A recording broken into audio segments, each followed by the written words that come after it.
Let's do this!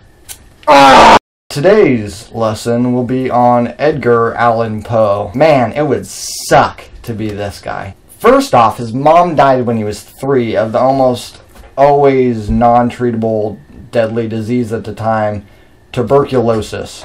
And may I mention that his drunken, unsuccessful father left him in his early years too. Most people would give up on life at this point in time, not try to be pleasurable or smart whatsoever. Much like Michelle Bachmann, that's for a later story. After 8 years, or when he was 11, for our not as smart audience, Michelle. Now, since his mother and his father both were gone, he moved into a foster family, and his foster mother ended up also dying. And guess what she died from? It starts with a W. JK, it starts with a T. If you guessed tuberculosis, you're very much correct, young sir or young madam. Quick question. Have you ever seen Obama riding Mr. Snuffleupagus? No?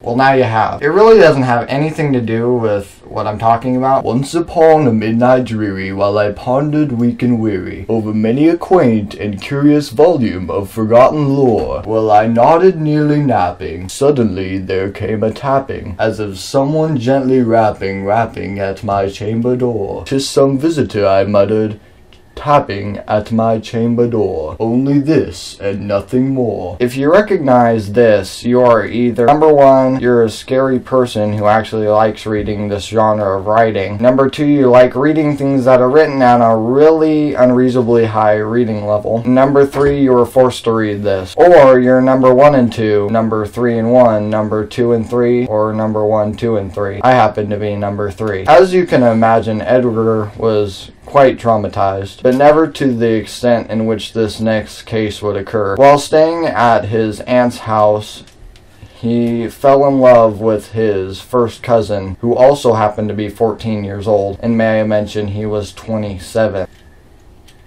Edgar's first most famous writing was The Raven, but he wrote many other very famous things like Cask of Amontillado and The Pit and the Pendulum, which are both very scary. After many happy years of marriage, Poe's wife and cousin dies, and I bet you can't guess of what it was. Okay, yeah, it was tuberculosis. Edgar Allan Poe is a very significant part of pop culture in today's age, as seen in the previous picture. And if you're dumb, Bachman! This is Homer Simpson betraying the narrator in The Raven, in one of the very early Simpsons episodes. If you were wondering, where did you happen to find all this knowledge of Edgar Allan Poe? Well, sir or madam, or fish, that is a very good question. Well, I have English class in high school, and we've been learning about him, and I find him very amusing. Yes, I love English class because it's pretty much every day we get into a big argument, which is fun, but the best part about it is our teacher really doesn't pay any attention to us while we're having these conversations. Like the other day, I just put my legs on top of my desk and looked like I was giving birth. It was really uncomfortable.